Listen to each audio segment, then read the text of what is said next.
Hola estudiantes, les doy la bienvenida a la conexión sincrónica para la semana número 5 en nuestra asignatura Presupuestos. El tema que hemos preparado para hoy es precisamente la elaboración de un flujo de caja proyectado, ya que ese ha sido el tema de estudio durante toda la semana académica. Entonces vamos a empezar a desarrollar mediante un ejercicio numérico en unas tablas, en una hoja de Excel, un flujo de caja proyectado. Y pues obviamente, como hemos venido aprendiendo, estos flujos de caja que se proyectan van a necesitar unos componentes. El primer componente que vamos a analizar es el flujo de caja que tiene que ver con la nómina de la administración.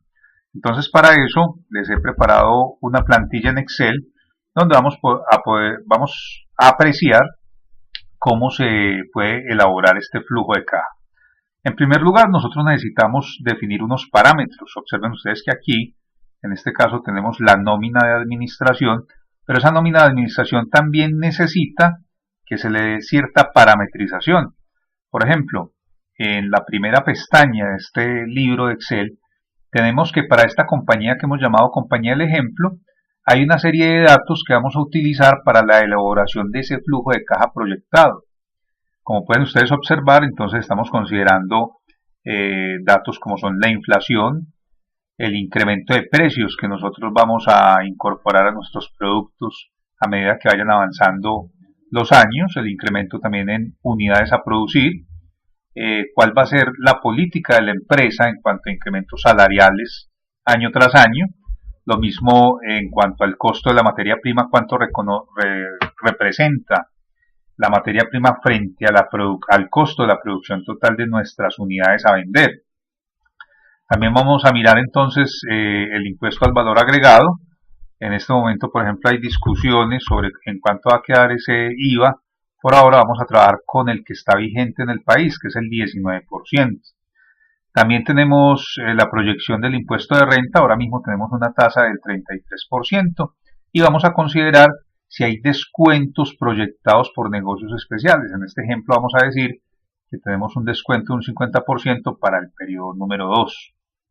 También tenemos unos parámetros relacionados con los flujos de caja, ya los miraremos en la medida en que vayamos avanzando en el desarrollo de esta proyección. También tenemos entonces los parámetros asociados con la nómina. Resulta que para la nómina nosotros necesitamos calcular una serie de factores que nos van a ayudar a proyectar cuánto van a ser nuestros desembolsos. Entonces vamos a decir lo siguiente, que para cesantías vamos a considerar que el factor que vamos a utilizar es el 8.33%. ¿De dónde sale eso? Sale de tomar el 100% de las cesantías y dividirlo entre el número de meses que se van a trabajar. Eso quiere decir que este factor es un factor mensual. Y recordemos que hablamos de que en nuestro país un trabajador tendrá derecho a una serie de prestaciones sociales como son las cesantías, los intereses a las cesantías, las primas y las vacaciones. En cuanto a los intereses a las cesantías, entonces sabemos que anualmente son un 12% sobre el saldo de las cesantías que se le den al trabajador, entonces vamos a considerar un 1% de intereses como factor. Primas, entonces también le aplicamos por la misma razón que explicamos aquí, le aplicamos el factor del 8.33. Vacaciones lo vamos a considerar un poquito más bajito. ¿Por qué razón? Porque actualmente en Colombia entonces el Código Laboral dice que los trabajadores tienen derecho a 15 días de vacaciones por un año de trabajo laborado. Eso significa entonces que en vez de tomar ese 100% y dividirlo entre 12, pues entonces que nos daría para mensualidades, entonces vamos a dividir por 24 para que nos dé por quincenas, de manera que estemos equiparando lo que tiene que ver con los 15 días de vacaciones. Aquí estamos tomando un 4.5, un poquito por encima del 4.16 que nos daría el cálculo exacto para efectos de que no nos equivoquemos con el cálculo de estos factores. Tenemos entonces actualmente un auxilio de transporte de 88.211. En cuanto a salud y pensión, sabemos que a la empresa le corresponde, por concepto de salud, si son trabajadores que se ganan más de 10 salarios mínimos mensuales legales vigentes, le corresponde un factor que sería del 8,5%. Y si fueran trabajadores que se ganan menos de esa cantidad, entonces le corresponde 0% a cargo de la empresa y solamente habría que pagarle a la EPS el 4% que aportan los trabajadores de su propio salario. En cambio, por el lado de la pensión, no hay ese beneficio tributario y por lo tanto la empresa tendrá que pagar del 16% que corresponde de aporte mensual. A las fondos de pensiones le tocará pagar de ese 16% un 12%. Si nosotros sumamos esos dos factores, entonces tendríamos un 8,5% por salud, más un 12% por pensión. La sumatoria de eso nos daría 20,5%, que sería el factor de la salud y pensión. Vuelvo y repito, en este momento en Colombia está operando un beneficio para las empresas, y es que si mis trabajadores ganan menos de 10 salarios mínimos, entonces yo como empresario, como empresa, no tengo que aportar lo que me corresponde a mí como patrono por salud, solamente se aportará el 4% que le corresponde al trabajador. En este momento estamos considerando la sumatoria de los dos factores si la empresa tuviera que cancelarlos. En aportes parafiscales también tenemos la misma situación. Sabemos que tenemos un 4% de aportes a las cajas de compensación, 3% de aportes al Instituto Colombiano de Bienestar Familiar y un 2% de aportes al SENA.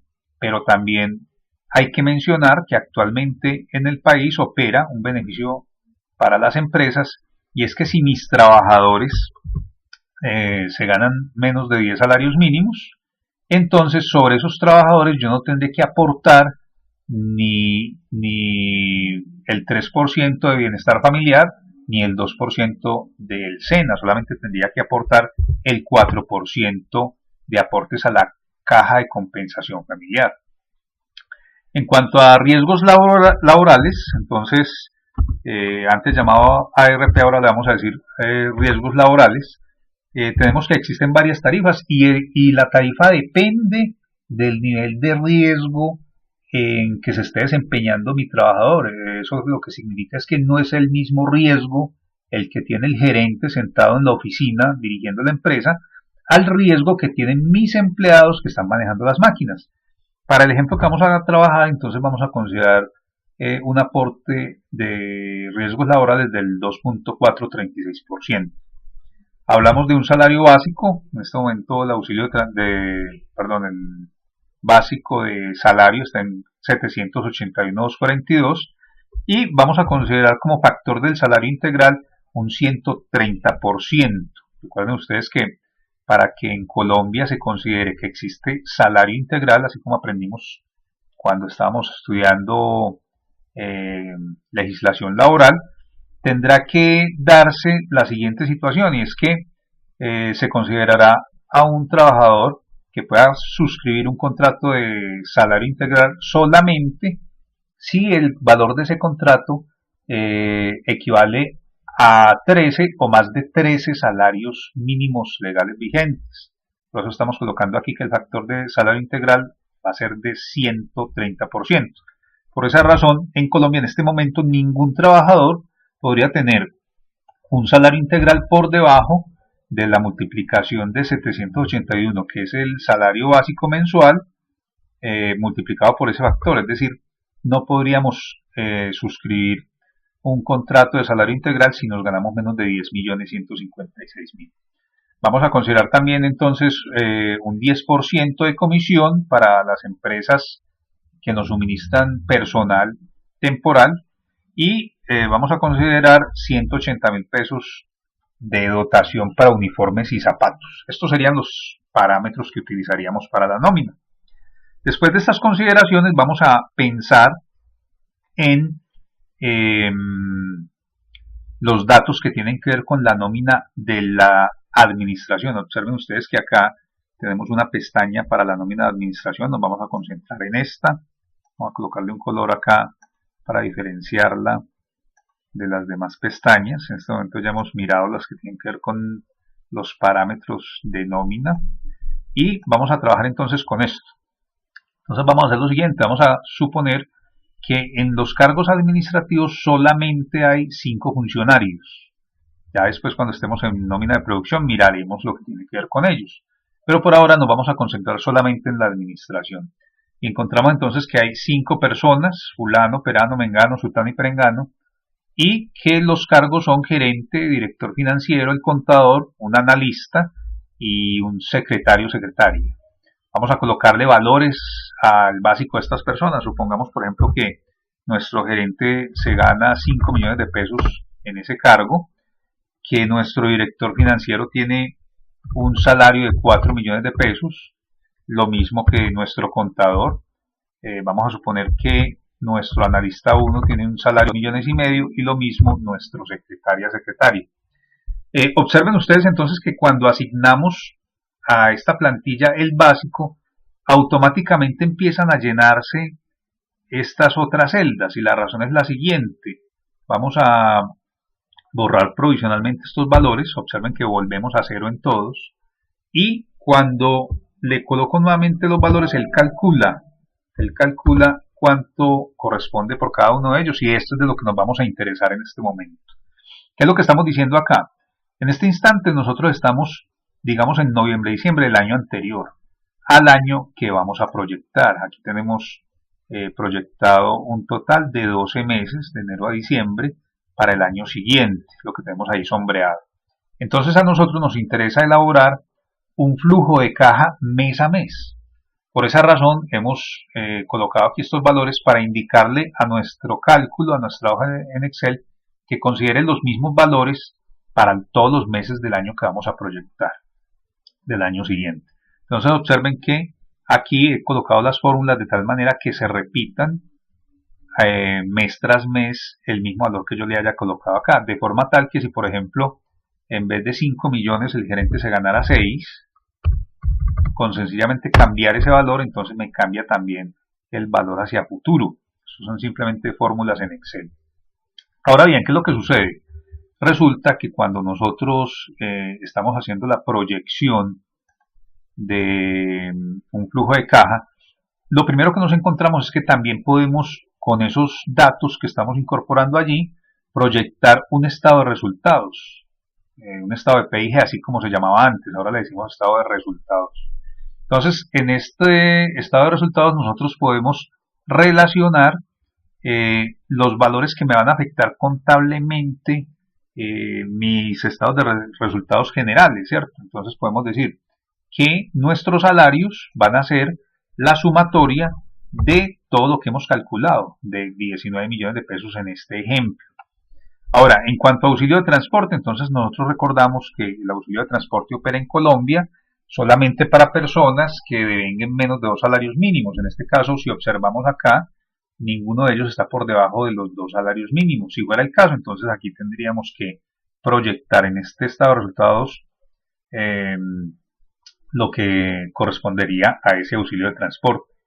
En cuanto a las cesantías, entonces miren lo siguiente, para eso fue que hicimos lo de los parámetros de nómina. Observen esto. Cuando yo le digo acá, revisemos la fórmula que he utilizado acá, encontramos lo siguiente. Venimos y decimos, para cesantías vamos a considerar el básico. En este momento estoy hablando que el básico de todos mis trabajadores del sector administrativo son 19 millones. Ese básico yo lo voy a multiplicar por una celda que se encuentra en la hoja que se llama parámetros de nómina, o sea, en esta hoja, ¿sí? Y dice que está en la celda B7. Entonces vamos a revisar qué es eso allá.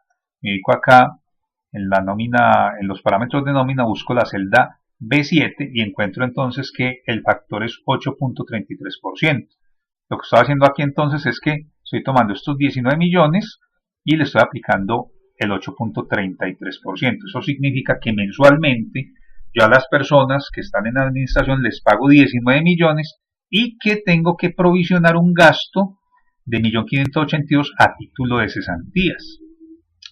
Resulta que por concepto de intereses pasa lo mismo. Yo tengo que provisionar mensualmente el 1% del básico. En este caso el 1% de 19 millones serían 190.000.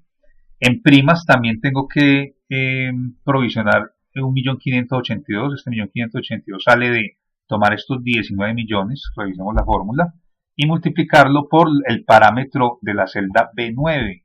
Entonces si yo me ubico acá, entonces digo que el factor que voy a utilizar para las primas sería el 8.33% también. Entonces por eso me da exactamente el mismo valor de la provisión de las cesantías.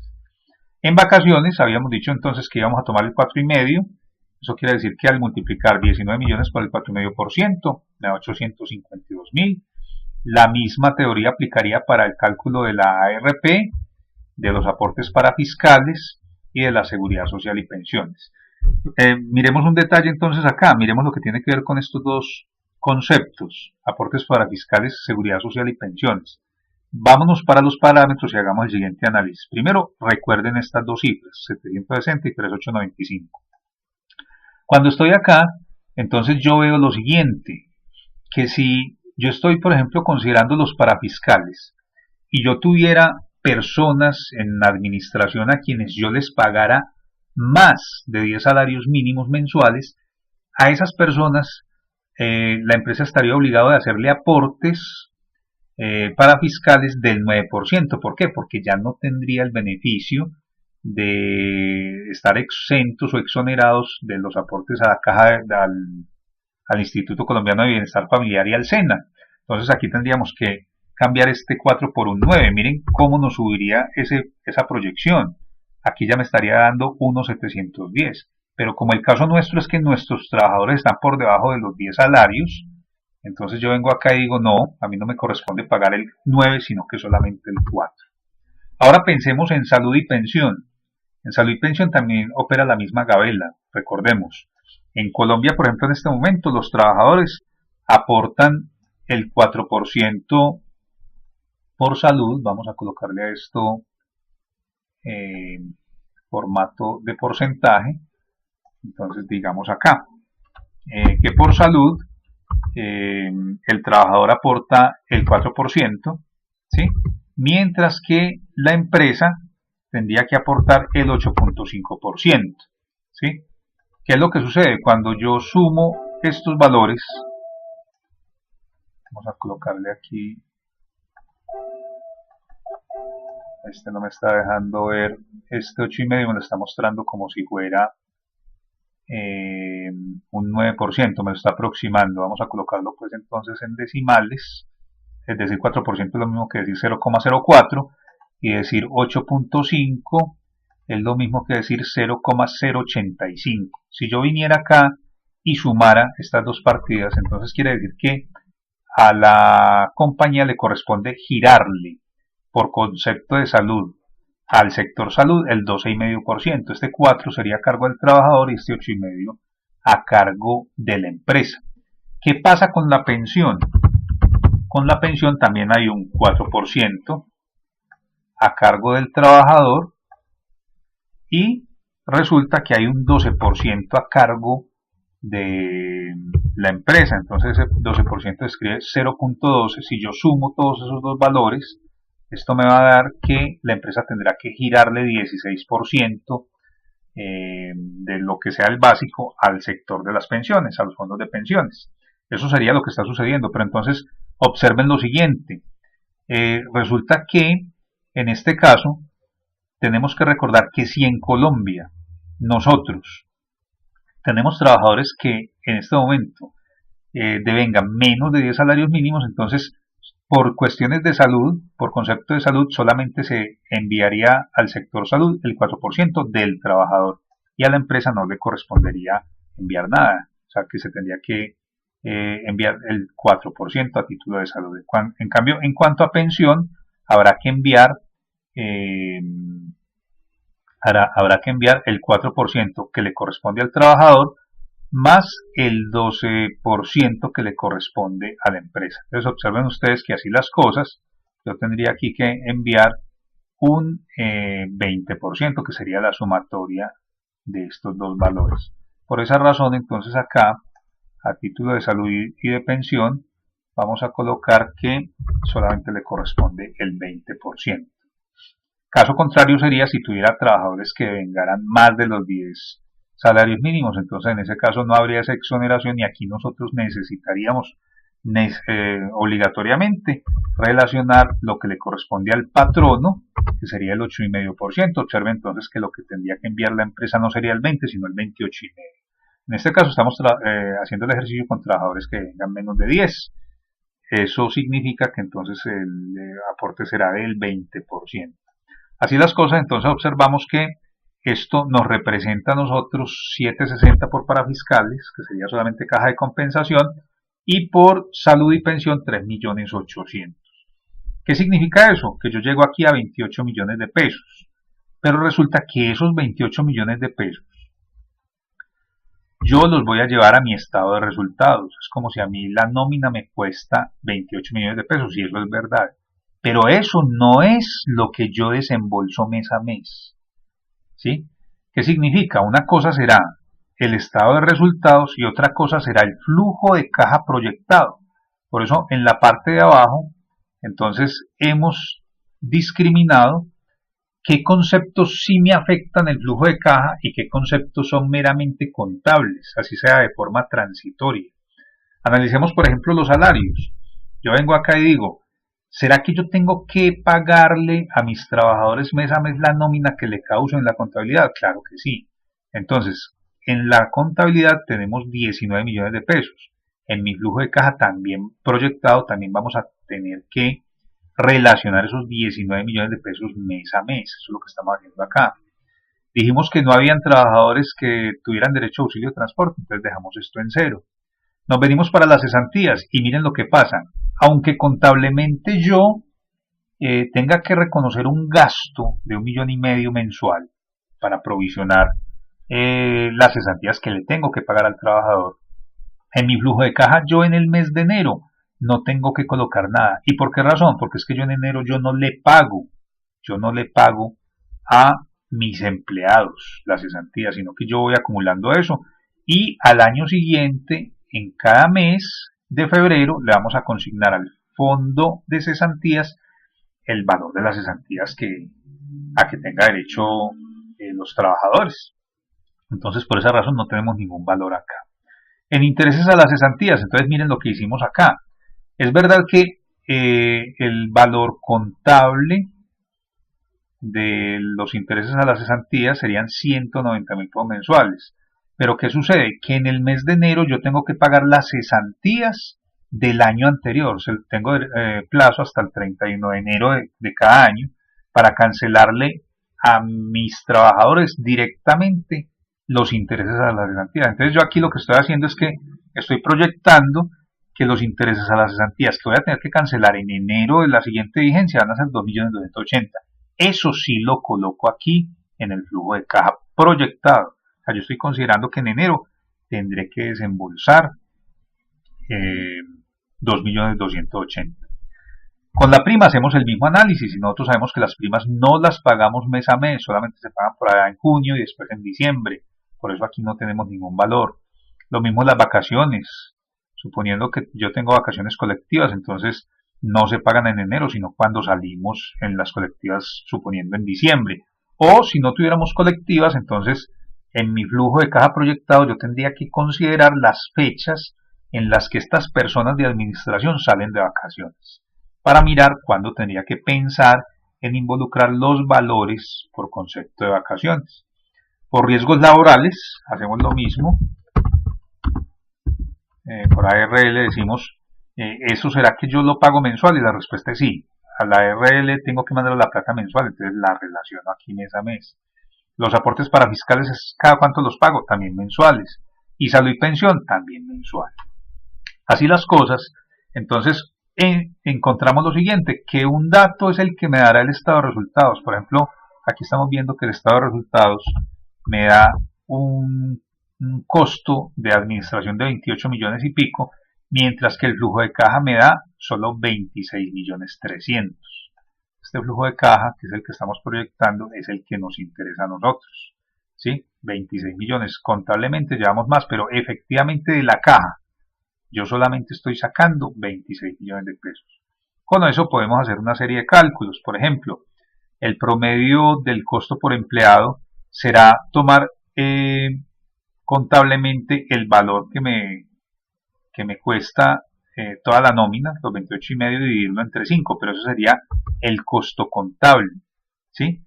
Mientras que el promedio del pago, no del costo sino del pago, será tomar los 26 que efectivamente desembolso y los divido entre los 5 trabajadores que tengo. Eso es como para hacer cálculos para efectos administrativos. Y así hicimos en enero. Luego, cuando nos vamos a febrero, encontramos una situación similar. De enero a diciembre se repiten los mismos valores, suponiendo que vamos a trabajar con los mismos empleados durante todo el año. Pero aquí, en el flujo de caja proyectado, yo tengo que considerar factores diferentes.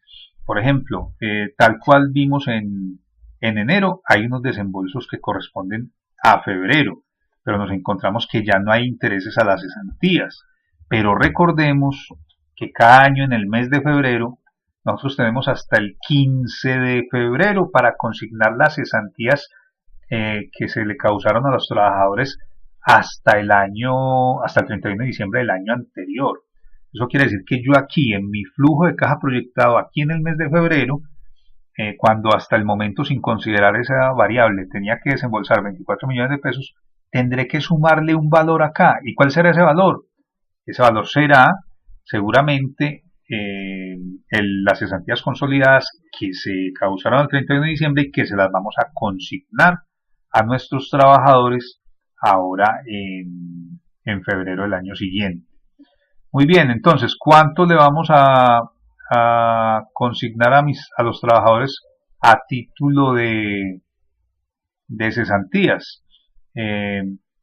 Seguramente un valor muy similar a lo que son las cesantías de este año, solo que como en enero vamos a tener aumento de salarios, entonces tendríamos que ir a revisar cuánto fueron las cesantías del año pasado y colocar ese valor acá. Vamos a suponer que las cesantías de estos 5 trabajadores del año anterior a mí me cuestan acumulados, digamos, unos 18 millones y medio. Ahí estamos simplemente suponiendo. Entonces los tengo que venir y relacionar acá. Tengo que venir y decir, hemos hecho un desembolso de 18 millones y medio en el mes de febrero para cancelarle a los fondos de cesantías. Y observen lo siguiente. Antes de estos 18 millones 500 teníamos un total de 24, pero como tengo que contar con que voy a sacar este desembolso de 18 millones y medio, entonces mis desembolsos en el mes de febrero son de 42 millones. Observen la diferencia entre el PIG de febrero y el flujo de caja proyectado. En mi PIG siguen siendo 28, en cambio en el flujo de caja son 42 porque yo tengo que sacar unos dineros extras que generalmente no tengo que sacar en los demás meses. Así entonces vamos haciendo los análisis mes a mes y encontramos que el director financiero de esta empresa va a tener unos flujos diferentes por cada mes. Por ejemplo, cuando yo vengo y comparo lo que está sucediendo acá, encuentro que en enero-febrero yo tenía unos valores desembolsados de 26, proyectados obviamente, en febrero 42, luego me bajan a 24 hasta junio. ¿Y por qué me suben en junio? Cuando habían bajado de 42 a 24, luego me suben a 33,500, porque resulta que en junio aparece esta partida. ¿Y qué será esa partida de 9 millones y medio? Me encuentro que eso corresponde a la prima que yo le tengo que desembolsar a mis trabajadores en el mes de junio. Esa prima ha sido provisionada mes a mes, es verdad, en el estado de resultados yo la veo mes a mes, pero efectivamente la desembolso es en junio, por eso aquí se dispara el flujo de caja. Y vuelve y cae para los meses de julio, agosto, septiembre, octubre, noviembre, hasta que llegamos al mes de diciembre, y en diciembre encontramos que vuelve y se sube. se sube el flujo de caja proyectado. Veamos por qué se sube. Observen que hay unas partidas que no estaban en los otros meses, pero que sí aparecen en diciembre, son estas dos. Esta de acá es la prima que se paga en diciembre. Estos 855